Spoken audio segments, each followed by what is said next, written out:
अगर आपके पास टाइम है तो इसके अलावा अगर आप कोई बुक और फॉलो करना चाहते हैं तो वो आपकी अपनी मर्ज़ी है, लेकिन अपनी प्रोविंस की कोर्स बुक को आपने नहीं छोड़ना। अब चलते हैं हम सिलेबस की तरफ कि हमारे पास जो फिज़िक्स का एमडी कैड का सिलेबस है उसमें क्या कुछ है और हम लोग क्या कुछ कवर कर रहे होंगे। अब एक चीज़ जो इम्प्रूवर्स हैं उनको ये बात पता है कि फ़िज़िक्स की ओवरऑल परसेंटेज जो है वो 27% है और उसके जो टोटल नंबर ऑफ़ एमसीक्यूज़ हैं ये 54 है। अब इसमें कोई ऐसी सेग्रीगेशन नहीं है कि 54 में से 27 फर्स्ट ईयर में से होंगे, 27 सेकंड ईयर, ये लग गया। लेकिन तकरीबन ये रेशो जो होती है अगर 50-50 नहीं तो 60-40 ज़रूर रहती है। मतलब 60% फर्स्ट ईयर में से तो फर्स्ट ईयर, सेकंड ईयर में से 40%, या फर्स्ट ईयर में 40% तो सेकंड ईयर में 60%, ये रेशो रहती है। हम ये कभी एक्सपेक्ट ना करें कि हमारे पास 100% या 80% भी सारा का सारा टेस्ट एक ही बुक में से होगा। नेक्स्ट चीज़ जो आपके डिफ़िकल्टी लेवल है, अगर इन एमसीक्यूज़ के डिफ़िकल्टी लेवल को हम देखें तो हमारे पास इजी, मॉडरेट और हार्ड, ये तीन तरह के क्वेश्चंस होते हैं। अब जब हम इन क्वेश्चंस को देखते हैं कि इजी क्वेश्चंस हमारे पास क्या हैं, मॉडरेट क्या हैं और जो हार्ड क्वेश्चंस है वो क्या हैं, तो इसमें जो नीचे स्टेटमेंट है वो आपको हेल्प करती है कि 70% क्वेश्चन जो हैं वो रिकॉल के होते हैं और 30% क्वेश्चन जो हैं वो एप्लीकेशन लेवल के होते हैं। अब ये जो रिकॉल के क्वेश्चंस होते हैं ये वाले, ये याद रखिएगा, ये आपकी इजी कैटेगरी में आते हैं क्योंकि ये आपके सिर्फ नॉलेज को रिकॉल कर रहे होते हैं कि जो चीज़ आपने एफएससी में पढ़ी है आप से सिर्फ उस चीज़ के बारे में इंफॉर्मेशन ले रहे होंगे। और मोस्टली ये रिकॉल के जो क्वेश्चंस होते हैं ये बुक की लाइंस को मॉडिफाई करके बनाए जाते हैं। तो बुक में अगर एक लाइन लिखी हुई है, कोई डेफिनेशन लिखी हुई है, तो उसी को मॉडिफाई करके एक एमसीक्यू की स्टेटमेंट बना ली जाती है। तो ये चीज़ आप लोगों ने याद रखनी है कि 70% क्वेश्चंस आपके मोस्टली बुक प्रॉपरली पढ़ने से कवर हो जाते हैं अगर आपके कॉन्सेप्ट्स अच्छे हों। कई दफ़ा ये सिंपल डेफिनेशंस होती हैं, कई दफ़ा ये फार्मूलाज होते हैं, कोई यूनिट पूछ लिया जाता है, कोई ग्राफ पूछ लिया जाता है, जो चीज़ आपने पहले पढ़ी होती है तो रिकॉल कर दी जाती है। जो दूसरी चीज़ है, जो 30% क्वेश्चन आपके एप्लीकेशन लेवल के होते हैं, याद रखिएगा ये मोस्टली आपके क्वेश्चन जो होते हैं ये हार्ड और मॉडरेट होते हैं। अब एप्लीकेशन लेवल का मतलब क्या है? एप्लीकेशन लेवल का मतलब है कि जो कॉन्सेप्ट आपने पढ़ा है क्या आपको उसको अप्लाई करना आता है। मैं आपको एक एग्जांपल देता हूँ, आसान से एग्जांपल दूंगा। प्रोजेक्टाइल मोशन, हम प्रोजेक्टाइल मोशन के अंदर पढ़ते हैं कि प्रोजेक्टाइल मोशन में जो रेंज का फार्मूला है वो vi² sin 2θ/g है।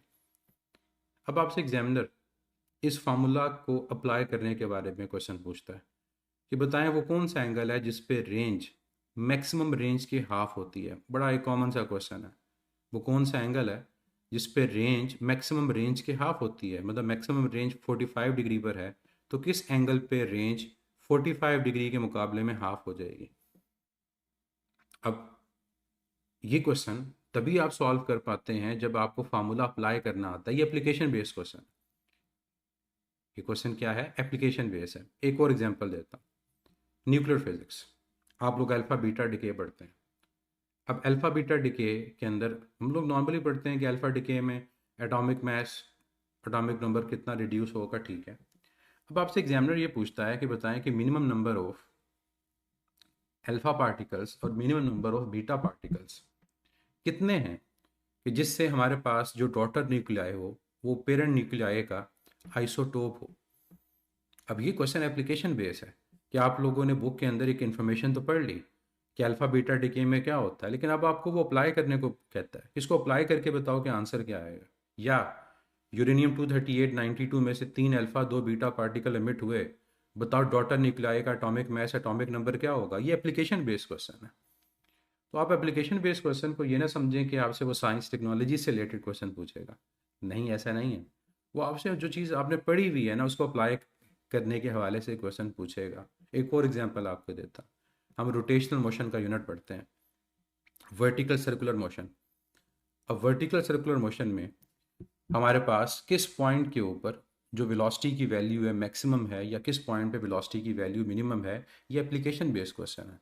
ये हार्ड लेवल होता है कि जो चीज़ आपने पढ़ी है उसको अब एग्जामिनर घुमा फिरा कर आपको एक क्वेश्चन की फॉर्म में पूछे। वो क्वेश्चन स्टेटमेंट बेस्ड भी हो सकता है, वो क्वेश्चन न्यूमेरिकल बेस्ड भी हो सकता है, वो क्वेश्चन आपके पास इवन ग्राफ बेस भी हो सकता है। तो ये आपके हार्ड लेवल होता है। तो ये चीज़ आई होप आपको क्लियर हुई होगी कि जो आपके 70% रिकॉल के क्वेश्चंस हैं, इसमें आपको कहाँ से हेल्प मिलनी है। चलें, मुझे ज़रा चैट में इसका आंसर बताएं कि आपको 70% जो क्वेश्चन हैं उनकी हेल्प कहाँ से मिलेगी। उसके लिए आपको क्या करना पड़ेगा 70% क्वेश्चन कवर करने के लिए।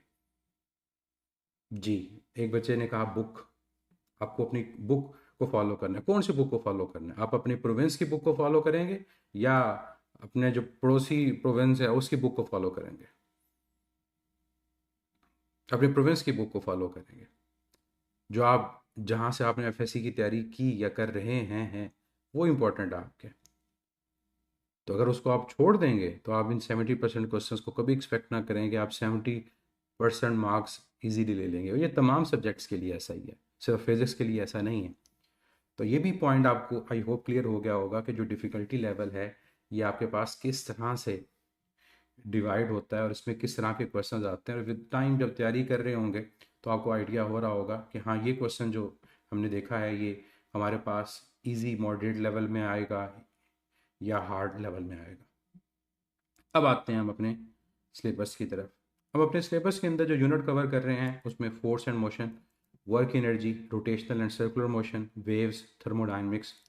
अगर हम देखें इन यूनिट्स को तो सिंध के अलावा, क्योंकि सिंध में जो थर्मोडायनेमिक्स है वो आपके पास सेकेंड ईयर में है, सिंध के अलावा बाकी तमाम प्रोविंसेस के अंदर ये यूनिट्स फर्स्ट ईयर में आते हैं।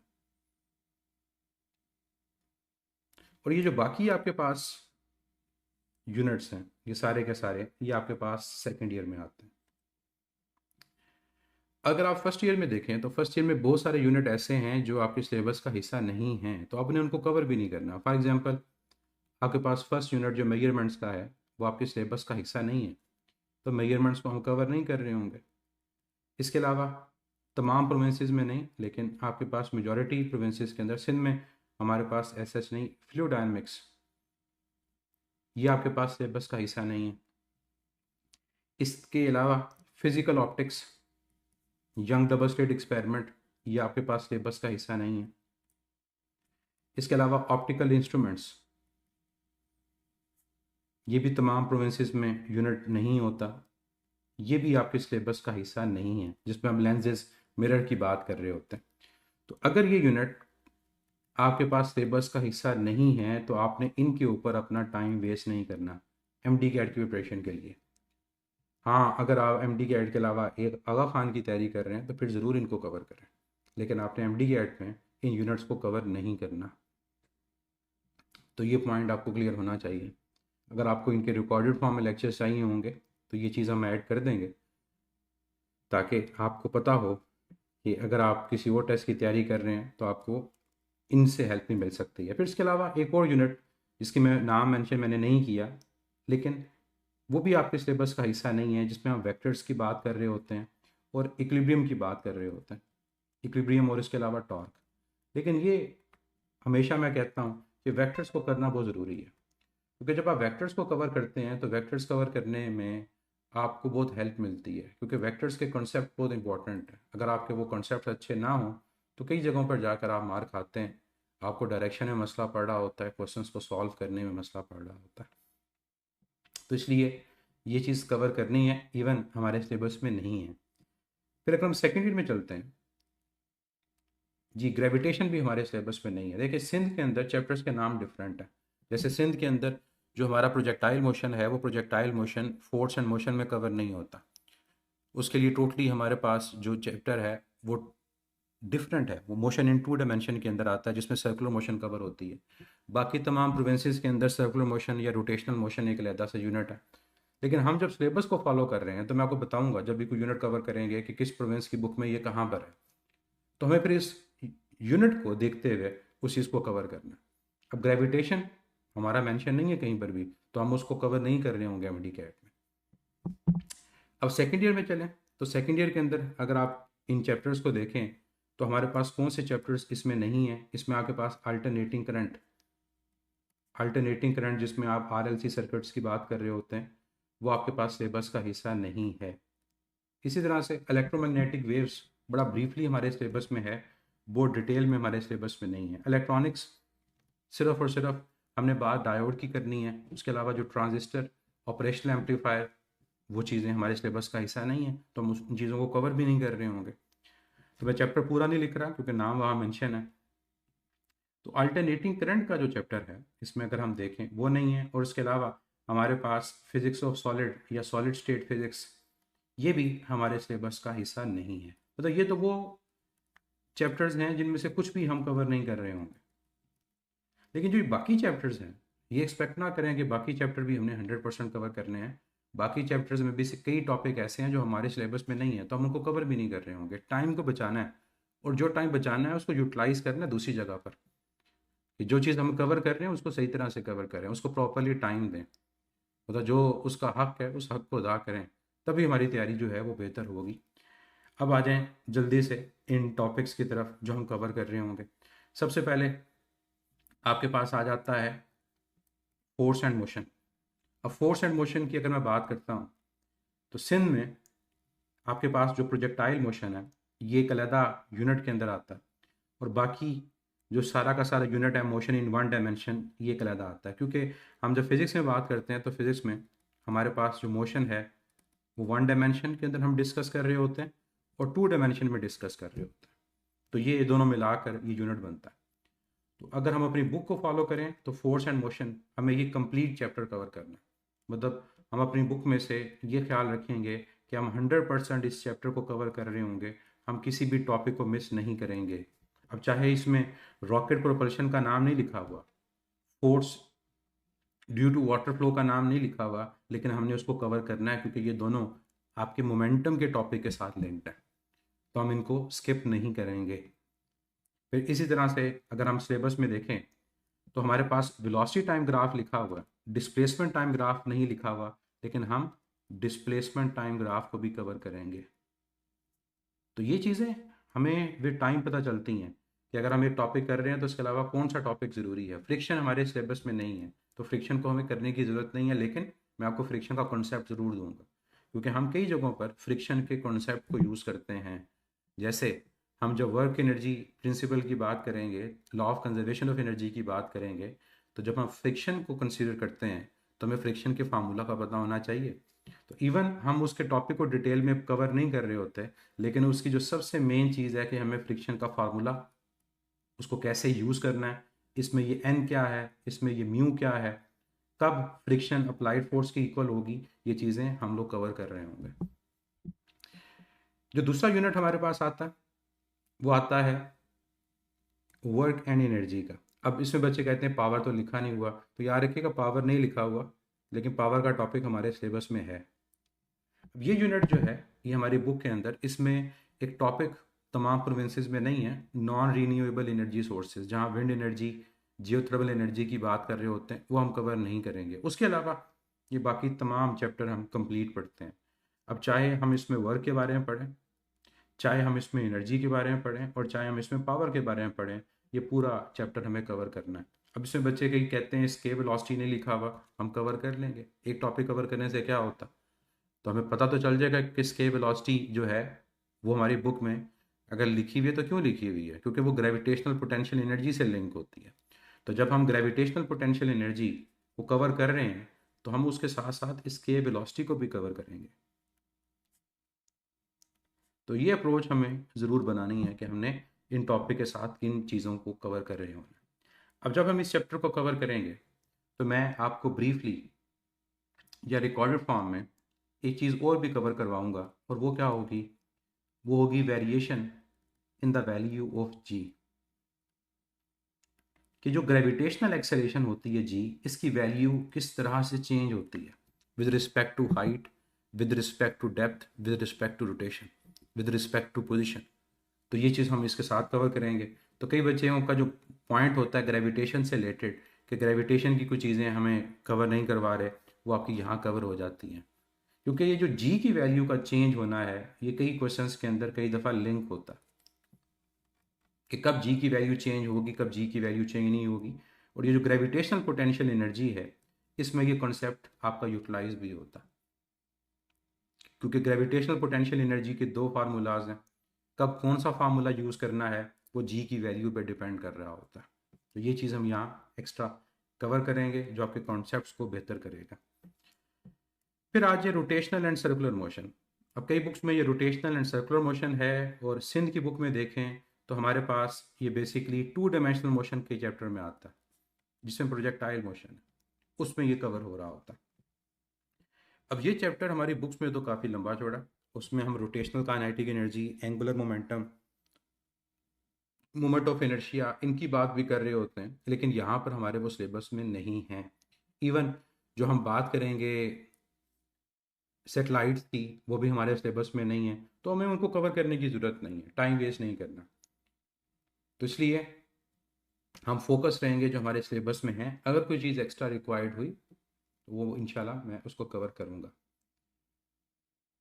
अब ज़रा टॉपिक्स पे आ जाएं, क्या कुछ कवर करना है। तो मेन इसमें 4 टॉपिक्स हैं। एंगुलर डिस्प्लेसमेंट है, एंगुलर वेलोसिटी है, एंगुलर एक्सेलेरेशन है, और इसके अलावा सेंट्रीपिटल फोर्स और सेंट्रीपिटल एक्सेलेरेशन है।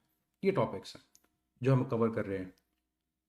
अब इनमें फर्दर जब सेंट्रीपिटल फोर्स की बात कर रहे होंगे तो सेंट्रीपिटल फोर्स के डिफरेंट केसेस हैं, क्योंकि सेंट्रीपिटल फोर्स कोई न्यू फोर्स तो है नहीं, कोई भी फोर्स सेंट्रीपिटल फोर्स बन सकती है। तो हमें पता होना चाहिए कि कब इलेक्ट्रोस्टैटिक फोर्स सेंट्रीपिटल फोर्स है, कब ग्रेविटेशनल फोर्स सेंट्रीपिटल फोर्स है, कब मैग्नेटिक फोर्स सेंट्रीपिटल फोर्स है, कब फ्रिक्शनल फोर्स सेंट्रीपिटल फोर्स है, कब टेंशन सेंट्रीपिटल फोर्स है। ये तमाम केसेस हम कवर करेंगे।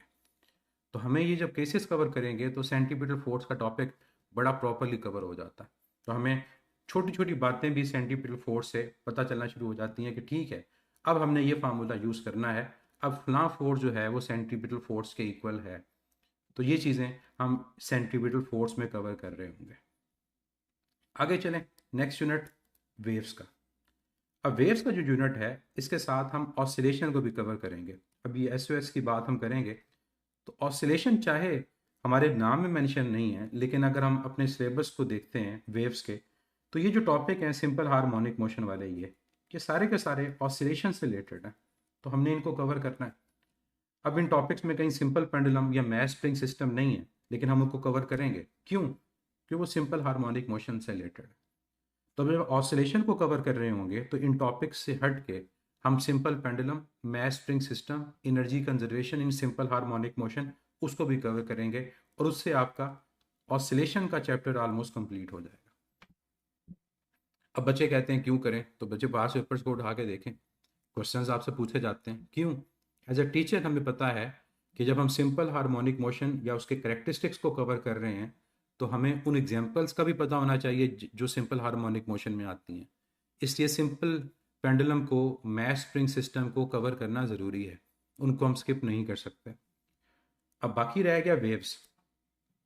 अब वेव या वेव मोशन जो भी हमारी बुक में नाम है, वो चैप्टर ऑलमोस्ट आपका कंप्लीट है। मतलब प्रोग्रेसिव वेव के टॉपिक से लेकर डॉपलर्स इफेक्ट तक ये सारी की सारी चीज़ें हम कवर कर रहे होंगे। अब अगर हम टॉपिक्स को मैं हाईलाइट करूं कि प्रोग्रेसिव वेव को हमने कवर करना है, transverse wave, longitudinal wave, periodic wave, इनको कवर करना है, स्पीड ऑफ साउंड को कवर करना है, प्रिंसिपल ऑफ सुपरपोजिशन को कवर करना है, स्टेशनरी वेव को कवर करना है, डॉपलर्स को कवर करना है, तो पूरा चैप्टर तो कवर हो गया। अब कई बच्चों के माइंड में आते हैं कि ये तो मेंशन नहीं है इंटरफेरेंस, इसके अलावा बीट्स मेंशन नहीं है, तो क्या ये कवर करने हैं या नहीं करने हैं? तो बच्चे ये कवर करने हैं। क्यों? क्योंकि ये principle of superposition of wave के टॉपिक में आते हैं। तो आई होप आपको एक बात समझ आ रही होगी कि जब हम किसी चैप्टर की तैयारी करते हैं तो हम उन चैप्टर की तैयारी करते हुए कौन कौन सी चीज़ों को साथ कवर कर रहे होंगे। तो ये बात वही है कि कहते हैं ना कि टीचर हैट आपको पहननी पड़ेगी। एज ए टीचर रहते हुए सोचना पड़ेगा कि मुझे ये चीज़ कवर करनी चाहिए या नहीं करनी चाहिए। और जब आप किसी जगह से प्रिपरेशन कर रहे होते हैं तो याद रखिएगा फिर आपको उन टीचर्स पे एतबार करना पड़ता है, उन टीचर्स को फॉलो करना पड़ता है कि वो टीचर्स आप क्या तैयारी करवा रहे हैं। तो फिर आपको टीचर की बात माननी पड़ती है। अब वो अपने एक्सपीरियंस की बेस के ऊपर, अपनी पुराना जो उन्होंने पढ़ाया होता है उनकी चीज़ों की बेस के ऊपर आपको गाइड कर रहे होते हैं। तो ये चीज़ बड़ी ज़रूरी है कि टीचर आपको जो गाइड कर रहा है उसको सुने और उसको फॉलो करें। सिंपल हार्मोनिक मोशन में ऑब्वियसली हम यूनिफॉर्म सर्कुलर मोशन के टॉपिक भी को भी कवर कर लेंगे। क्या हर्ज है ये टॉपिक एक्स्ट्रा कवर करने में? हमें एक टॉपिक कवर करने से एक माइंड में डाउट तो ख़त्म हो जाएगा ना कि अगर इससे रिलेटेड क्वेश्चन आ गया तो क्या होगा, तो वो भी हम कवर कर लेंगे। लेकिन मेनली हमारे पास ये वेव्स का यूनिट है। नेक्स्ट है थर्मोडायनेमिक्स। अब थर्मोडायनेमिक्स भी हमारा यूनिट कंप्लीट नहीं है। बुक में टॉपिक बहुत सारे हैं लेकिन हमारे सिलेबस में वो नहीं है। हमारे सिलेबस में इन्होंने सिर्फ दो टॉपिक्स मेंशन किए, एक फर्स्ट लॉ ऑफ थर्मोडायनेमिक्स और एक आपकी मोलर स्पेसिफिक हीट। लेकिन इनको कवर करने के लिए आपको इंटरनल एनर्जी का कॉन्सेप्ट पता होना चाहिए। तो हम जब इन टॉपिक्स को कवर कर रहे होंगे तो हम इंटरनल एनर्जी को कवर कर रहे होंगे। इंटरनल एनर्जी के अलावा हम हीट और वर्क डन की बात भी कर रहे होंगे। तो ये चीज़ें ऑटोमेटिकली हमारे पास इस फर्स्ट लॉ से लिंक हैं, क्योंकि फर्स्ट लॉ के स्टेटमेंट में हम जब पढ़ते हैं कि हीट वर्क और इंटरनल एनर्जी के चेंज के इक्वल आता है, तो सिर्फ और सिर्फ हम डायरेक्ट फर्स्ट लॉ को नहीं पढ़ सकते। हमें फर्स्ट लॉ को कवर करने के लिए इंटरनल एनर्जी का कॉन्सेप्ट, हमें वर्क डन का कॉन्सेप्ट पता होना चाहिए, फिर इनके साइंस पता होने चाहिए कि कब ये पॉजिटिव होते हैं और कब ये नेगेटिव होते हैं। तो ये हमें फर्स्ट लॉ को पढ़ने में हेल्प करेंगे। लेकिन क्या हमें प्रेशर ऑफ गैस को कवर करना है? नो। क्या हमें सेकंड लॉ को कवर करना है? नो। कार्नट इंजन को कवर करना है? नो। एंट्रोपी को कवर करना है? नो। क्योंकि वो हमारे सिलेबस में नहीं है और वो इनसे लिंक भी नहीं होते। तो जब वो लिंक नहीं होते तो उनको कवर भी नहीं करेंगे। तो बड़ा छोटा सा यूनिट है थर्मोडायनेमिक्स का, और ये वो टॉपिक्स हैं जिनको हम यहाँ पर कवर कर रहे हैं। आई होप आपको काफ़ी ज़्यादा आइडिया हो रहा होगा कि हम किस तरह से प्रिपरेशन कर रहे हैं, किन चीज़ों को कवर करना है और किन चीज़ों को कवर नहीं करना, क्या चीज़ एक्स्ट्रा हम कवर कर रहे होंगे और क्यों कवर कर रहे होंगे। रीज़न भी पता होनी चाहिए कि मैं इन टॉपिक को क्यों कवर कर रहा हूँ, ये कर रही हूँ। Next, electrostatics. अब इलेक्ट्रोस्टैटिक्स के यूनिट को अगर आप देखो तो ये भी ऑलमोस्ट आपका कंप्लीट यूनिट ही बनता है जो हम कवर करेंगे, क्योंकि इसमें अगर आप टॉपिक्स को देखें तो Coulomb's law, electric field intensity, electric potential, capacitor, capacitor के कॉम्बिनेशंस ऑब्वियसली करेंगे, उसके बाद एनर्जी स्टोर, चार्जिंग डिस्चार्जिंग, तो ऑलमोस्ट सारा चैप्टर हो गया। अब बच्चों के माइंड में आता है गॉसेस लॉ हम कवर करें या ना करें। तो ये जो बीच में आपके पास है electric field intensity due to infinite sheet या टू ऑपोजिट चार्ज प्लेट्स, ये गॉसेस लॉ की एप्लीकेशंस हैं, तो गॉसेस लॉ भी ऑटोमेटिकली कवर हो जाएगा। तो ऑलमोस्ट इलेक्ट्रोस्टैटिक्स हम कंप्लीट कर रहे हैं। मिलीकन्स को करने की ज़रूरत नहीं है, वो वैसे भी एक एक्सपेरिमेंट है। पढ़ना चाहें उसको बुक से पढ़ लें अगर आपकी बुक में है, अदरवाइज़ ये टॉपिक आपके इलेक्ट्रोस्टैटिक्स को कवर करते हैं। उसके बाद नेक्स्ट आ जाता है करंट इलेक्ट्रिसिटी। अब करंट इलेक्ट्रिसिटी भी कंप्लीट यूनिट नहीं है। इसमें क्या क्या चीज़ें हम कवर कर रहे होंगे? हम current, Ohm's law, resistance, resistivity, effect of temperature, internal resistance, electric power, इन टॉपिक्स को कवर करेंगे। किरचॉफ रूल हमारे सिलेबस में नहीं है। Potentiometer, Wheatstone bridge, rheostat, thermistor, colour code carbon resistor हमारे सिलेबस में नहीं है। अगर सिलेबस में नहीं है तो हमने इनको कवर भी नहीं करना, हम उनको छोड़ देंगे। एज एक्स्ट्रा टॉपिक हम कवर करना चाहें ज़रूर करें, ठीक है, लेकिन अगर हम बात करें कि क्या वो सिलेबस में है तो वो सिलेबस में नहीं है। अब इसमें बच्चों का माइंड में आता है कि क्या हमें कॉम्बिनेशन ऑफ रजिस्टर्स करना है, तो आंसर है यस। हमें रजिस्टर के कॉम्बिनेशंस को भी करना है, हमें कैपेसिटर के कॉम्बिनेशंस को भी करना है, हमें स्प्रिंग के कॉम्बिनेशंस को भी करना है। तो हम इनको कवर कर रहे होंगे। लेकिन एक चीज़ को माइंड में रखना है कि जब हम कॉम्बिनेशंस को पढ़ रहे होते हैं तो हमें अपने एफएससी लेवल को माइंड में रखना है। उस एफएससी लेवल में रहते हुए जिस तरह के क्वेश्चन कॉम्बिनेशन में आते हैं हमें वो आने चाहिए। हमें स्टार सर्किट्स वगैरह उनको सॉल्व नहीं करना, कॉम्प्लेक्स सर्किट को सॉल्व नहीं करना। इवन हमें प्रैक्टिस बुक्स में वो क्वेश्चन मिलते हैं लेकिन वो हमारे सिलेबस का हिस्सा नहीं है। उस पर टाइम वेस्ट ना करें। क्वेश्चन नहीं होते सॉल्व, उनको छोड़ दें, वो आपके लिए हैं ही नहीं क्वेश्चंस। फिर आ जाए नेक्स्ट यूनिट। ये दो यूनिट हम पढ़ते हैं, इलेक्ट्रोमैग्नेटिज्म, इलेक्ट्रोमैग्नेटिक इंडक्शन। हम सिंध में देखें तो ये सिंध में एक ही यूनिट है। अगर हम बाकी प्रोविंसेस में देखें तो ये सेपरेट यूनिट्स उनमें होते हैं बुक्स के अंदर। अब ये यूनिट अगर हम देखें तो कंप्लीट नहीं है। जैसे इलेक्ट्रोमैग्नेटिज्म के अंदर हम क्या कुछ पढ़ रहे होंगे? हम मैग्नेटिक फील्ड इंटेंसिटी या मैग्नेटिक फ्लक्स डेंसिटी उसको पढ़ेंगे। हम इसके अलावा मैग्नेटिक फ्लक्स उसको कवर करेंगे। इसके अलावा force on a charge and force on a conductor, इनको कवर करेंगे। ये दो फार्मूलाज आप फेमिलियर होंगे। कंडक्टर पे force ILB sine of theta और चार्ज पे फोर्स QVB साइन थीटा, ये हैं। फिर इसके अलावा जब चार्ज मैग्नेटिक फील्ड में मूव करता है, the path followed by charge particle in magnetic field, तो ये चार्ज टू मैस रेशो से रिलेटेड टॉपिक है, हमने इनको भी कवर करना है। तो कई दफ़ा हमें इन सब टॉपिक्स को पढ़ के नहीं समझ आ रही होती कि हमने कौन से टॉपिक कवर करने हैं, तो जो नीचे लर्निंग ऑब्जेक्टिव्स हैं उनको पढ़ के कब पता चल जाता है कि कौन कौन से टॉपिक हम इस यूनिट में कवर करेंगे। अब माइंड में आता है कि एम्पेयर्स लॉ पढ़ना है, यस, क्योंकि मैग्नेटिक फील्ड इंटेंसिटी को कैलकुलेट करने के लिए एम्पेयर्स लॉ यूज़ होता है। लेकिन galvanometer, ammeter, watt meter, torque, CRO, इनको नहीं पढ़ना, ये हमारे सिलेबस का हिस्सा नहीं है। फिर जब हम इलेक्ट्रोमैग्नेटिक इंडक्शन की बात करते हैं तो इलेक्ट्रोमैग्नेटिक इंडक्शन के अंदर अब ऑलमोस्ट पूरे चैप्टर को कवर करते हैं, क्योंकि इसमें हम इलेक्ट्रोमैग्नेटिक इंडक्शन, इंट्रोडक्शन हो गया, Faraday's law, Lenz's law, law of conservation of energy के according Lenz's law, AC generator, transformer, इनको कवर करते हैं। अब जिसको कवर नहीं करते वो क्या है, DC मोटर, तो उसको भी हम कवर कर लेंगे, जनरेटर को भी कवर कर लेंगे। इसके अलावा हम किसी चीज़ को कवर नहीं करते इस यूनिट के अंदर, म्यूचुअल इंडक्शन, सेल्फ इंडक्शन, लेकिन हम कवर करेंगे। क्यों? क्योंकि जो ट्रांसफार्मर का वर्किंग प्रिंसिपल है वो म्यूचुअल इंडक्शन है। तो अगर हम म्यूचुअल इंडक्शन को कवर नहीं कर रहे तो इसका मतलब हम ट्रांसफार्मर को कैसे पढ़ेंगे, तो हमें वो कवर करना पड़ेगा।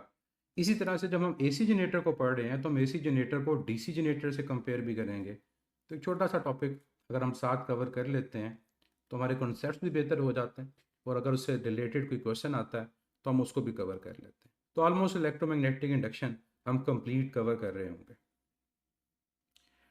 नेक्स्ट वन यहाँ पर, अब देखूँ कहाँ गया जी, नेक्स्ट वन मेरा ख्याल है सिलेबस में से स्किप हो गया। मैं आपको वैसे बता देता हूँ जो नेक्स्ट यूनिट है वो क्या है।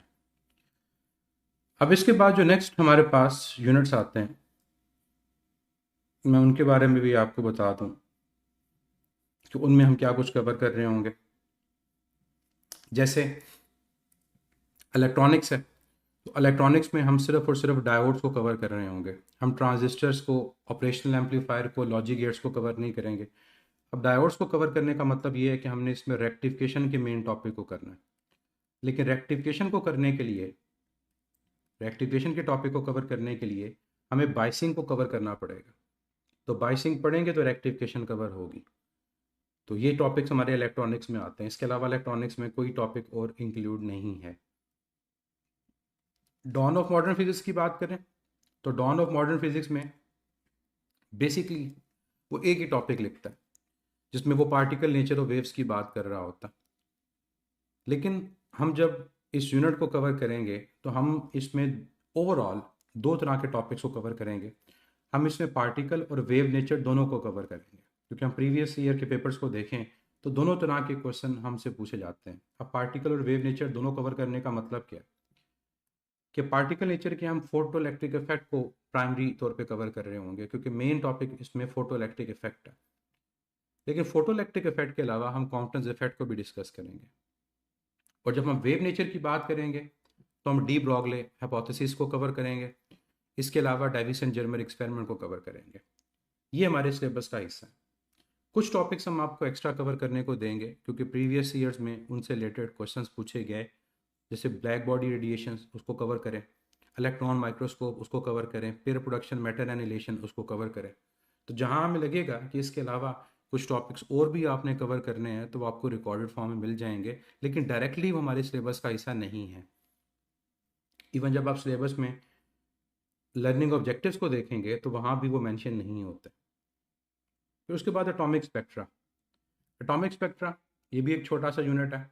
इसमें मेनली अगर हम सिलेबस को देखें तो सिर्फ हाइड्रोजन एमिशन स्पेक्ट्रम की बात हुई है जिसमें आपकी स्पेक्ट्रल सीरीज आती हैं। लेकिन हम हाइड्रोजन एमिशन स्पेक्ट्रम के अलावा जो टॉपिक यहाँ कवर करेंगे वो बोर्स एटॉमिक मॉडल को भी कवर करेंगे। लेकिन क्या हमें एक्सरे को कवर करने की ज़रूरत है या लेज़र को? नो। ये टॉपिक्स हमने कवर करने हैं एटॉमिक स्पेक्ट्रा के अंदर।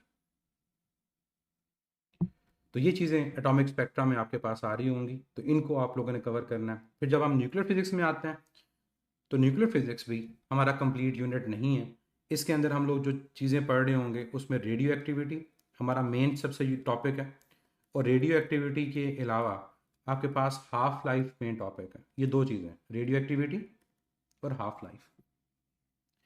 फिर इसके अलावा जो टॉपिक हमारे सिलेबस में मेंशन है वो बायोलॉजिकल इफेक्ट्स ऑफ रेडिएशन है।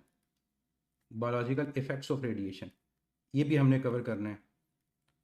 अब इसमें जो बाकी टॉपिक्स हैं जैसे रेडिएशन डिटेक्टर्स हैं, हमारे पास फिशन और फ्यूजन रिएक्शन है, न्यूक्लियर रिएक्टर है, ये हमारे सिलेबस का हिस्सा नहीं है तो हम इनको कवर नहीं कर रहे होंगे, लेकिन कवर करने में हर्ज है, हर्ज नहीं है, लेकिन हमने टाइम को बचाना है।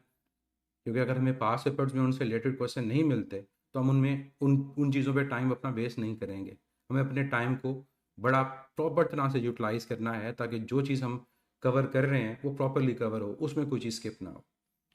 अब अगर आप इन लास्ट चैप्टर्स को देखें, ये वाले, तो ये लास्ट चैप्टर्स हमें कई दफ़ा बड़े मुश्किल लग रहे होते हैं जब हम एफएससी में पढ़ते हैं, और कई दफ़ा एफएससी में जब एंड में जाकर ये चैप्टर पढ़ाए जाते हैं तो टाइम नहीं होता और टीचर बहुत जल्दी से इन चैप्टर्स को कवर करता है, और कुछ जगहों पर तो ऐसा होता है कि टीचर कहता है आप बुक से पढ़ लें। तो याद रखें इन चैप्टर्स में हमारा सिलेबस जो है वो बहुत थोड़ा, हर यूनिट के अंदर एक एक दो दो टॉपिक्स हैं। तो इवन अगर आप लोगों ने एफएससी में इनको बहुत डिटेल में कवर नहीं किया तो यहाँ पर आप लोग परेशान ना हो, क्योंकि यहाँ सिलेबस तो बहुत थोड़ा है। आप इसको यूँ कंपेयर कर लें कि इलेक्ट्रोस्टैटिक्स का यूनिट जो हमने पढ़ना है और एक तरफ ये जो 4 यूनिट पढ़ने ये इक्विवेलेंट है, इतना थोड़ा सिलेबस है इन 4 यूनिट के अंदर। मतलब टोटल मिलाकर टोटल कोई 10 टॉपिक बनते हैं इन यूनिट्स के में। तो आई होप आपको जो पीएमडीसी का सिलेबस है उसका आइडिया हो गया होगा, और आपको ये भी पता चल गया होगा कि हम इस सेशन में क्या चीज़ पढ़ रहे हैं और क्या चीज़ नहीं पढ़ रहे हैं। यहाँ पर मैं चाहूँगा कि आप लोग चैट के अंदर मुझे ये चीज़ क्लियर करें कि आपको क्या सिलेबस का आइडिया हो गया कि क्या चीज़ हम पढ़ रहे हैं और क्या चीज़ नहीं पढ़ रहे। और एक चीज़, जब मैं कोई चीज़ बता रहा हूँ तो वेट करें, ताकि उसके बाद जब आपके क्वेश्चंस का टाइम आए तो तब आप क्वेश्चन पूछें, मैं आपको उसका आंसर भी दूंगा। जो आज का लेक्चर है वो मेनली आपको सिलेबस के बारे में फेमिलियर इस कराना है कि सिलेबस का पता चले कि सिलेबस क्या है। ठीक है, आप इम्प्रूवर हैं, फर्स्ट टाइम है, सेकंड टाइम है, लेकिन फिर भी आप लोग अपनी प्रिपरेशन में गलती करते हैं, तो उस प्रिपरेशन में जो गलती करते हैं उसे बचना है। ठीक है, तो उस गलती से बचने के लिए जो हम टाइम है ये लगा रहे हैं कि हम आप लोगों को पहले सिलेबस के बारे में बता रहे हैं कि आपने पढ़ना क्या, कि किस तरह से तैयारी करनी है, हम आपको क्या चीज़ कवर करवाएंगे और कैसे कवर करवाएंगे। अगर आपको इन चीज़ों का आइडिया नहीं होगा तो आप कभी भी प्रॉपरली तैयारी नहीं करेंगे। अब आ जाएं एसओएस के ऊपर। अब एसओएस में हम लोग किस तरह से ये चीज़ें कवर कर रहे होंगे। मैं जो स्टार्ट करूँगा वो बेसिक मैथमेटिक्स से करूँगा, मतलब जो स्टार्ट के 2 लेक्चर्स होंगे वो बेसिक मैथमेटिक्स के ऊपर होंगे। अब हमें फिजिक्स के अंदर न्यूमेरिकल्स को सॉल्व करने में बेसिक मैथमेटिक्स की बड़ी इंपॉर्टेंस है। मतलब हमें ट्रिग्नोमेट्री जो रेशोज़ हैं, sine theta, cos theta, tan theta, उसका आइडिया नहीं होता। हमें मल्टीप्लिकेशन जो डेसिमल में है, जो डिवीजन है, जो एडिशन है, उसका आइडिया नहीं होता। कई बच्चों को एलसीएम में इशू होता है, कई बच्चों को थोड़ी बहुत ज्योमेट्री को सॉल्व करने में इशू होता है, एरिया के, वॉल्यूम के फार्मूलाज का पता नहीं होता। तो हम फिजिक्स को जो स्टार्ट करेंगे वो बेसिक मैथमेटिक्स से स्टार्ट करेंगे। तो ये मैंने इस साल एक नई चीज़ ऐड की है एसओएस के अंदर। जो प्रीवियस ईयर आप पढ़ते हैं आपको आइडिया होगा, और इवन आप लोगों ने अगर कहीं से और से भी तैयारी की होगी तो कभी भी बेसिक मैथमेटिक्स को सेपरेटली नहीं कवर करवाया जाता। तो ये इसलिए ताकि आप लोगों को न्यूमेरिकल में हेल्प मिले। और ये याद रखिएगा कि हम इन 2 लेक्चर्स में पूरी मैथमेटिक्स को कवर नहीं कर सकते, लेकिन वो बड़ी बेसिक चीज़ें जिनका आपको पता होना चाहिए न्यूमेरिकल्स को सॉल्व करने में। विदाउट कैलकुलेटर हम किस तरह से अप्रॉक्सीमेशन करते हैं, वो चीज़ें आपकी काफ़ी हद तक इसमें कवर होंगी। बाकी विद प्रैक्टिस है, जैसे हम आगे जाकर चीज़ों को कवर करेंगे, न्यूमेरिकल बेस्ड क्वेश्चन को करेंगे, तो बहुत सारी चीज़ें हमारी वहाँ कवर होंगी। तो इसमें आप लोग क्या कर सकते हैं, आप लोग एक नोटबुक के अंदर जो आपको मैथमेटिक्स से रिलेटेड रूल्स पता चलते हैं उनको लिखें विद टाइम, और जहाँ जहाँ पर आपको कोई नई चीज़ पता चले उसको ऐड कर लें। उसको ऐड करने में आपको बाद में जब रिवाइज करना है हेल्प मिलती है। जैसे कई बच्चों को ये बड़ी एक सिंपल सी चीज़ है कि 1/x/1/y, इसको सॉल्व करना नहीं आता, कि ऊपर एक चीज़ डिवाइड हो रही है, नीचे डिवाइड हो रही है, तो आंसर क्या आएगा। कई बच्चों को ये चीज़ आइडिया नहीं होती कि x+5/x लिखा हुआ है, तो ये x इस x से कैंसिल आउट नहीं हो सकता। तो ये बड़ी बेसिक मैथमेटिक्स है, और ये बेसिक मैथमेटिक्स का कवर करना ज़रूरी है, अदरवाइज़ आप अपने आसान से न्यूमेरिकल्स को गलत कर लेते हैं। इसके बाद जो हमारे पास यूनिट है, अब मैं इनमें ये बात नहीं करूँगा क्या कुछ कवर करेंगे, बस वैसे आपको एक ऑर्डर बता दूँ। हम फोर्स एंड मोशन को कवर करेंगे, और जब भी कोई यूनिट कंप्लीट होगा तो उस यूनिट का टेस्ट होगा, और साथ उसको आपको डिस्कशन मिलेगी। डिस्कशन रिकॉर्डेड फॉर्म में मिलती है, और अगर उस डिस्कशन में कोई आपका क्वेश्चन हो तो आप आस उस्ताद जी पे पूछ सकते हैं। तो ये बात याद रखिएगा कि हर यूनिट के एंड होने पर उसका टेस्ट होगा, और टेस्ट के साथ उसकी डिस्कशन अवेलेबल होगी। फिर एक और चीज़ जो लास्ट ईयर भी थी, कि यूनिट जब एंड होता है कि एक वन शॉट लेक्चर होता है, जिसको फिज़िक्स में मैं फार्मूलाथॉन कहता हूँ, कि पूरे यूनिट के जो फार्मूलाज हैं, जो ग्राफ हैं, हम उनको एक लेक्चर में कवर करते हैं। अब हमने कोशिश की है कि हम इस वन शॉट लेक्चर को अपने बाकी साइंस सब्जेक्ट में भी ऐड करें, और इंशाल्लाह बाकी तमाम साइंस सब्जेक्ट में भी आपको काफ़ी हेल्प मिलेगी कि पूरा यूनिट कंप्लीट होने के बाद आपको एक लेक्चर में उसकी रिवीजन करने का मौका मिले। और ये लेक्चर फिर आपको बाद में बहुत हेल्प करते हैं, कि बाद में जब आपने एक यूनिट की टेस्ट की तैयारी करनी है, तो बजाय पूरा लेक्चर कवर करने के, पूरी लेक्चर की वीडियो देखने के, आप वन शॉट लेक्चर को देख लें। तो ये ऑर्डर सेम रहेगा, जैसे नेक्स्ट यूनिट वर्क एनर्जी का है, उसका वन शॉट लेक्चर होगा, और फिर उसका टेस्ट और डिस्कशन होगी। फिर रोटेशनल सर्कुलर मोशन है, उसका वन शॉट लेक्चर, उसका टेस्ट डिस्कशन। अब ऑसिलेशन को मैंने सेपरेट ऐड किया हुआ है, ताकि ऑसिलेशन आपको सेपरेट पढ़ाया जाए, उसका सेपरेट वन शॉट लेक्चर हो, उसका सेपरेट टेस्ट हो। क्यों? आपकी तैयारी के लिए, क्योंकि आप अर्ली प्रिपरेशन कर रहे हैं, तो आपको कई चीज़ें जो हैं उसका एज मिलता है, आप ज़्यादा डिटेल में तैयारी कर सकते हैं उन बच्चों के मुकाबले में जिनके पास टाइम कम होता है और वो एंड में प्रिपरेशन कर रहे होते हैं। तो आपने इसका फ़ायदा उठाना है। फिर वेव्स में भी इसी तरह से वन शॉट लेक्चर है, उसका टेस्ट है। थर्मोडायनमिक्स में भी उसका वन शॉट लेक्चर, उसका टेस्ट। तो ये ऑर्डर आप देखेंगे कि थ्रू आउट तमाम यूनिट्स में चलेगा। हम जो भी यूनिट कवर करेंगे उसका वन शॉट लेक्चर और उसके टेस्ट को साथ साथ लेकर चल रहे होंगे। अब जब तक आप साथ साथ तैयारी नहीं करेंगे, आप कभी भी अपनी प्रिपरेशन को बेहतर ना समझें। अब साथ साथ तैयारी करने का मतलब है कि जो डेली आपने पढ़ा उसको डेली कवर आपने करना है। अब डेली का कवर नहीं कर रहे होंगे तो याद रखिएगा कि आप बहुत सारी चीज़ों में पीछे रह जाएंगे। तो अब आपने उस चीज़ से बचना है कि आप लोग अगर चाहते हैं कि आप लोग बाकी स्टूडेंट्स से पीछे ना रहें, तो आप लोगों को ये अपनी आदत बनानी पड़ेगी कि आपको चीज़ों को साथ साथ कवर करना। अब मैं इसमें जो फार्मूला है साथ साथ कवर करने का वो बताता हूँ आपको क्या होगा। तो ये सारा ऑर्डर है।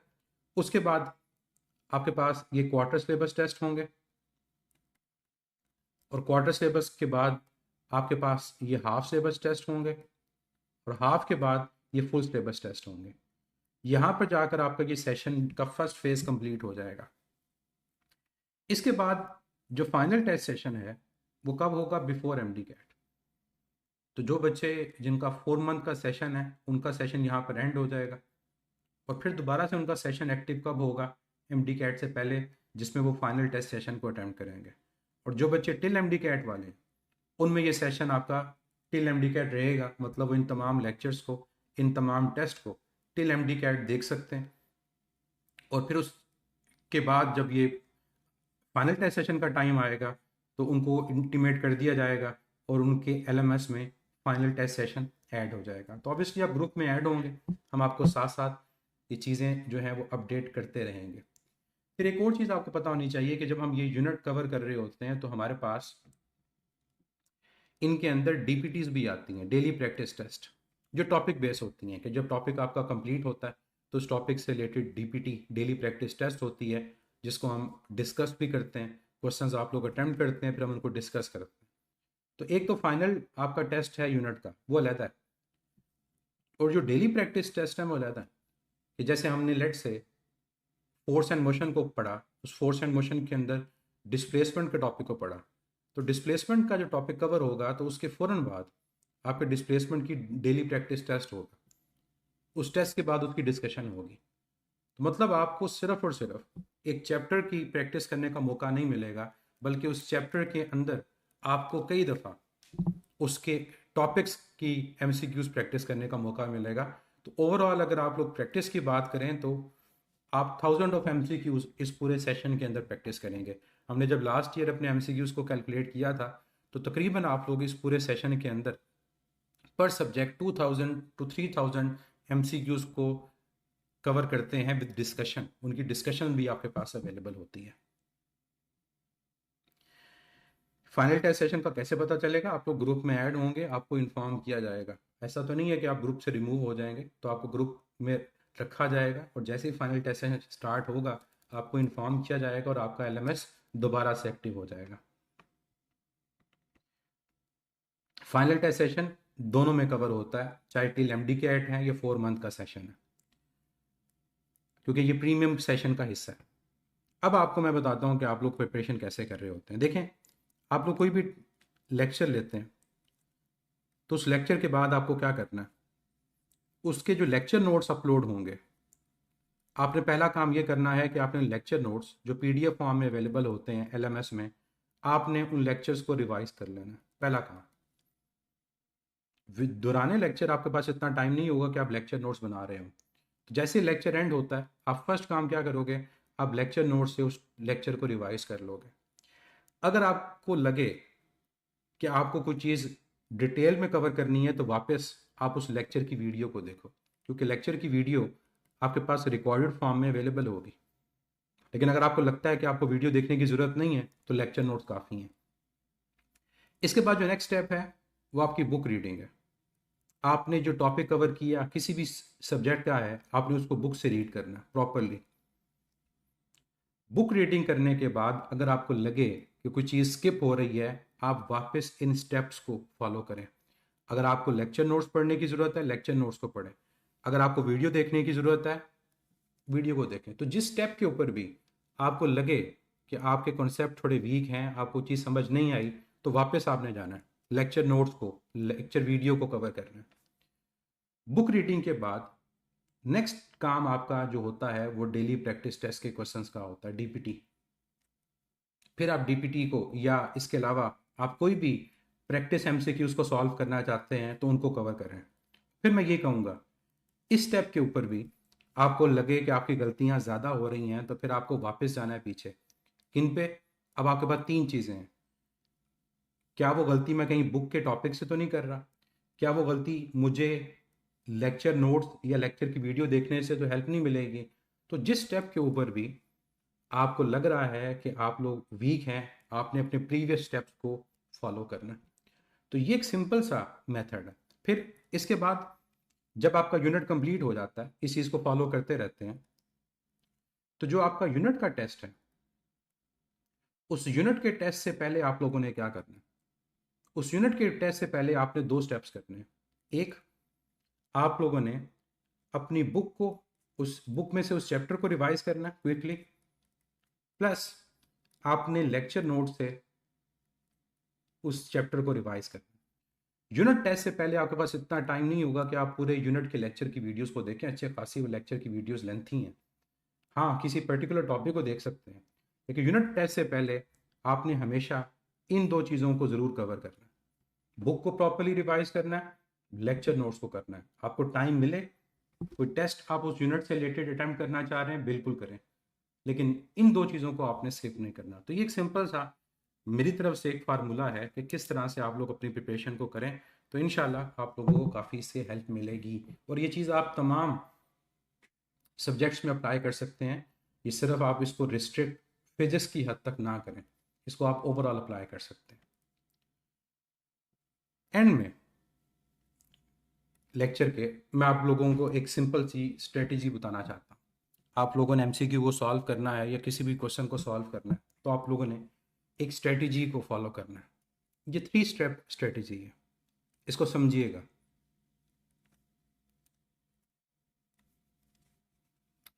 ये 3 स्टेप जो स्ट्रेटजी है, इसमें पहला जो फेज़ है वो एंट्री फेज़ है।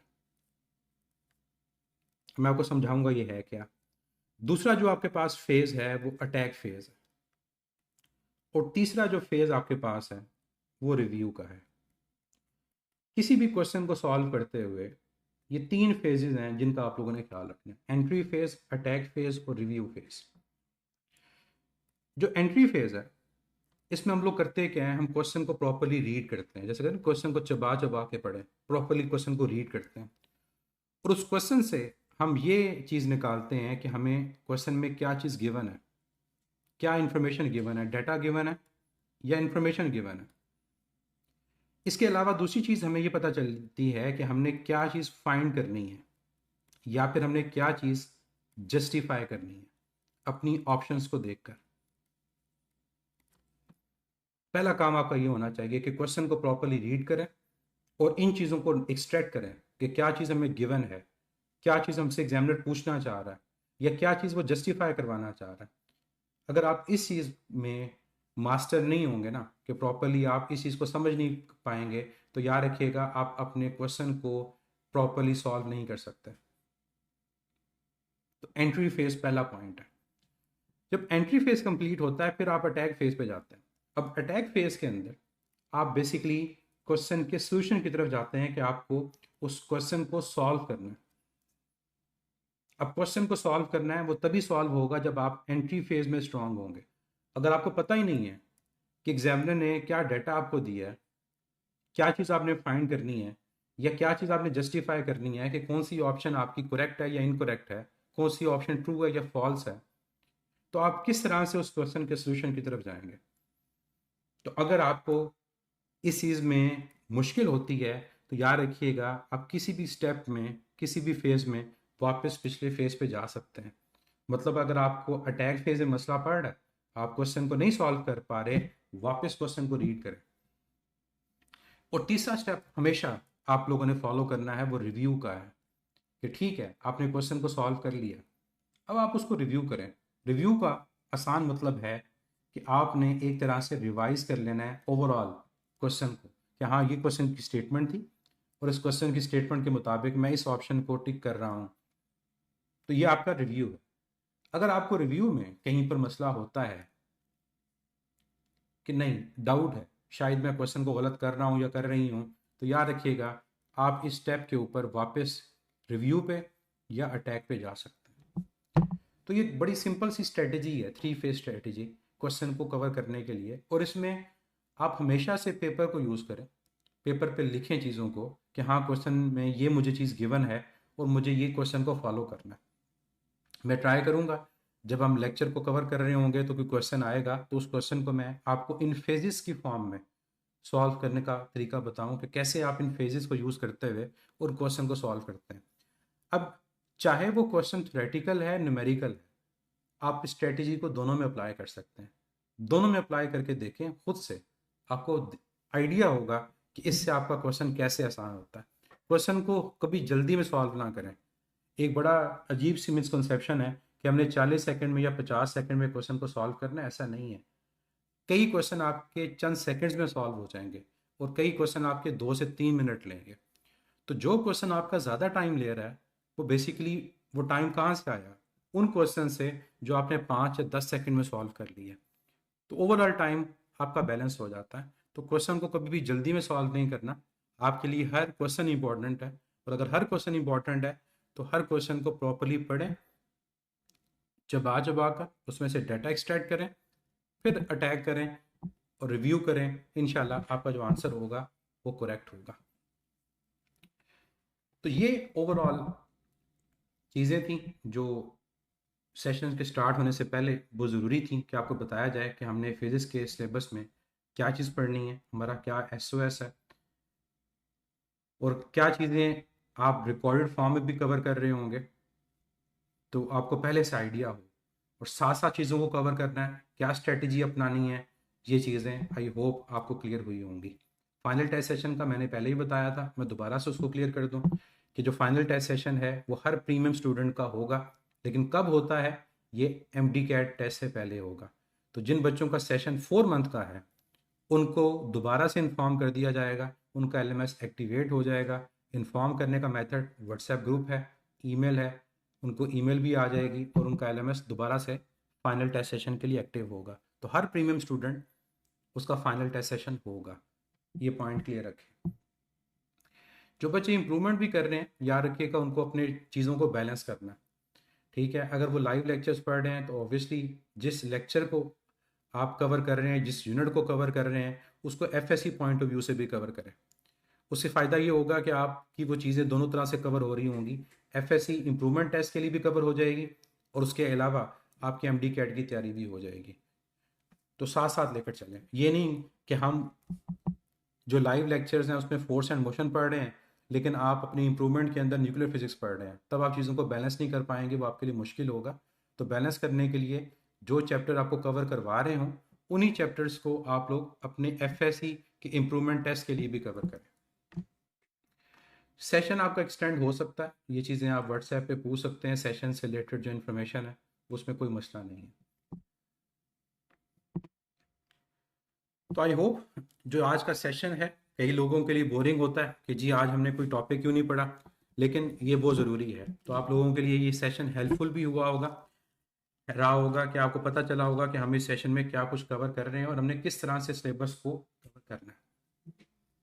एक बच्चा कुछ क्वेश्चन पूछना चाह रहा है, क्वेश्चन पूछ ले बच्चे, ताकि फिर हम आज की क्लास को एंड करें। जी बच्चे, अगर कोई सेशन में चेंज होगा तो जिन बच्चों ने वो सेशन 4 मंथ के लिए ज्वाइन किया है उनको ऑब्वियसली वो टॉपिक करवाए जाएंगे। उड़ान और यकीन बच्चे दोनों में डिफरेंस होता है। जब सेशन आएगा तो आपको बताया जाएगा कि क्या आपको उसकी ज़रूरत है या नहीं है। ये हमेशा बच्चे की अपनी एक ओवरऑल डिसीजन होता है कि क्या उसको दोबारा से चीज़ों को रिवाइज करने की ज़रूरत है या नहीं है। बच्चे क्वेश्चन आप किस पॉइंट ऑफ व्यू से पूछते हैं कि while practising MCQs is it necessary that all MCQs must be correct? किस हवाले से, क्या उनकी स्टेटमेंट करेक्ट है या उनके आंसर करेक्ट है, क्या पूछना चाह रहे हैं?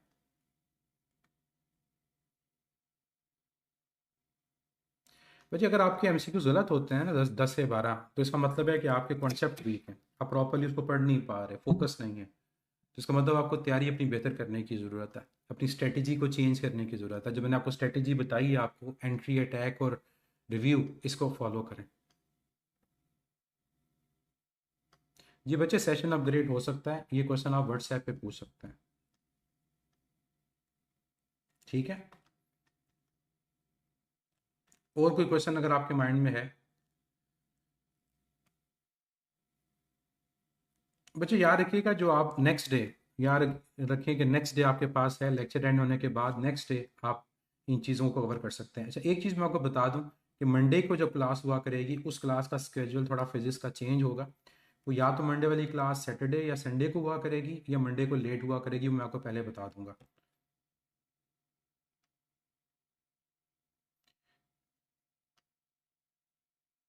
ये बच्चे कन्वर्ट करवा सकते हैं आप 4 मंथ को टिल एम डी कैट, इसमें कोई इशू नहीं है।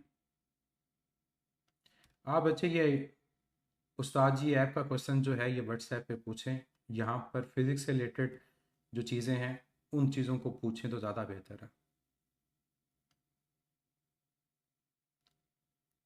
जी बच्चे, अगर आपने एफएससी में कोई चैप्टर प्रॉपरली नहीं पढ़ा तो जब आपको एमडी कैट की प्रिपरेशन में वो चैप्टर कवर करवा रहे होंगे तो बेहतर है उनको बुक से दोबारा प्रॉपरली पढ़ें और अपने जो डाउट्स हैं उनको क्लियर करें। बच्चे सबसे बेस्ट जो प्रैक्टिस बुक है वो आपकी अपनी कोर्स बुक है। उसके अलावा हम प्रेफर करेंगे कि जो आपको एमसीक्यूज़ की तैयारी हम आपको सेशन में करवाएंगे, अगर आप उनको अच्छी तरह से कवर कर लें वो आपके लिए काफ़ी होंगे। उसके अलावा कोई चीज़ अगर रिकमेंडेड होगी तो हम आपसे ज़रूर शेयर करेंगे। नहीं बच्चे, सिलेबस 100% फॉलो नहीं हुआ, इसी वजह से हम 100% जो लिखा होता है उसको फॉलो नहीं करते। हम उसके अलावा चीज़ों को भी कवर करवाते हैं ताकि बच्चे अगर कोई टॉपिक से हट के क्वेश्चन भी आए उसको सॉल्व भी करें। सेशन से रिलेटेड क्वेश्चन आप व्हाट्सएप पे पूछ सकते हैं।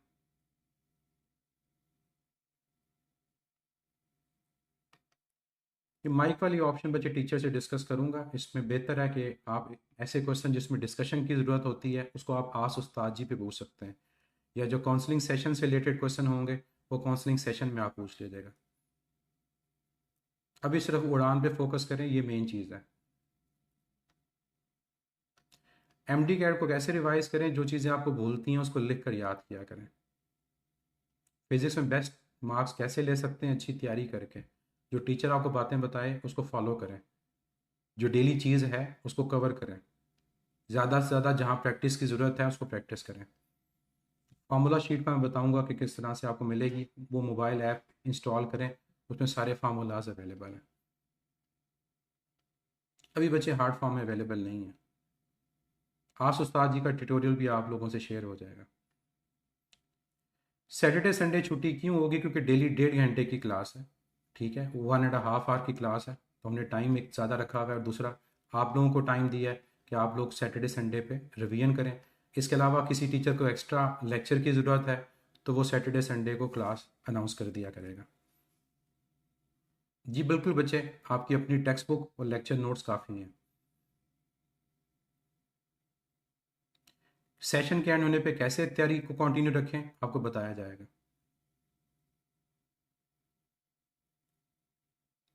अच्छा, एफएससी भी साथ साथ चल रहा है, तो अगर आप एफएससी पार्ट 2 के स्टूडेंट हैं और हमने यहाँ एफएससी पार्ट 1 को पहले कवर करना है, तो आपको अपने टाइम को मैनेज करना पड़ेगा। कोशिश करें कि जो अपने वीकेंड्स हैं उन वीकेंड्स पे एमडी कैट की तैयारी करें, और जो वीक डेज़ में उसमें एफएससी की तैयारी करें। और नमाज का टाइम बच्चे ने रखा हुआ है, हम इसको मज़ीद प्रोमिनेंट कर देंगे कि कौन सी नमाज का टाइम कब है, ताकि आपको प्रॉपर टाइम मिले। मुझे पर टॉपिक कितने एमसीक्यूज़ करना लाजमी है, इसमें कोई लिमिट नहीं है, जितने करें उतनी अच्छा है। ठीक है, बाकी इंशाल्लाह सेशन जब चलेगा तो उसके साथ साथ आपके काफ़ी क्वेश्चंस के आंसर आपको खुद मिलते जाएंगे। वही मैं हमेशा कहता हूँ, सब्र से काम लें तो चीज़ें आपकी क्लियर होंगी। तो इंशाल्लाह नेक्स्ट क्लास आपके मंडे को, उसमें हम बेसिक मैथमेटिक्स को स्टार्ट करेंगे, और इंशाल्लाह हमारा ये सफ़र अच्छा रहेगा। कोशिश करूँगा कि आपकी जो तैयारी है उसको अपनी सलाहियत, अपनी कोशिश की बेस के ऊपर जितना बेहतर करवा सकूँ आपको करवाऊँ, ताकि आपको उसका फ़ायदा हो। बाकी अल्लाह ताला हम सब के लिए आसानियाँ पैदा करे, दूसरों के लिए आसानियाँ पैदा करने का हमें मौका दे। हमेशा ये दुआ करनी चाहिए, क्योंकि जब हम दूसरों के लिए आसानियाँ पैदा करते हैं, हमारे कई मामलात अल्लाह ताला आसान कर देता है। तो बाकी टीचर्स को फॉलो करें, जो आपको टीचर्स बता रहे हैं तैयारी कैसे करनी है। टीचर्स का मतलब हम जो तैयारी करवा रहे हैं अपने सब्जेक्ट वाइज, उसको फॉलो करें। टीचर्स को फॉलो करेंगे, आपके काफ़ी ज़्यादा क्वेश्चंस के आंसर मिल जाएंगे। Different WhatsApp groups, Facebook groups, Telegram वगैरह, उसको मैं अभी से कहूँगा कि छोड़ दें अगर आप फोकस रह के तैयारी करना चाहते हैं। और अगर आप फोकस रह के तैयारी नहीं करना चाहते तो बेशक उसको ज्वाइन करें। तो मेरा आपको बड़ा मुदबाना सा एक मशवरा है, अभी से इन ग्रुप्स को लीव कर दें, जहाँ पर आप लोगों को इरेलीवेंट इन्फॉर्मेशन भी मिलेगी और ऐसी चीज़ें मिलेंगी जो आपको सिर्फ और सिर्फ कंफ्यूज करेंगी। ठीक है, तो ये चीज़ बाकी आपकी अपनी मर्ज़ी है। लॉजिकल रीजनिंग के बच्चे लेक्चर्स हैं, कोशिश करें कि वीकेंड के ऊपर लॉजिकल रीजनिंग को कवर करें। वो छोटा सा एक आपका सिलेबस है, 6 यूनिट है, हर एक वीकेंड के ऊपर चाहे एक मंथ में 2 वीक लॉजिकल रीजनिंग को कवर कर लें, ताकि वो भी साथ साथ चलता रहे। इंशाल्लाह हम मंडे को हम क्लास में मिलेंगे। बाकी जिन ट्यूटोरियल्स की ज़रूरत होगी वो आप लोगों से ग्रुप में शेयर कर दिया जाएगा। अपना ख्याल रखिएगा, खुश रहें। अल्लाह हाफ़िज़।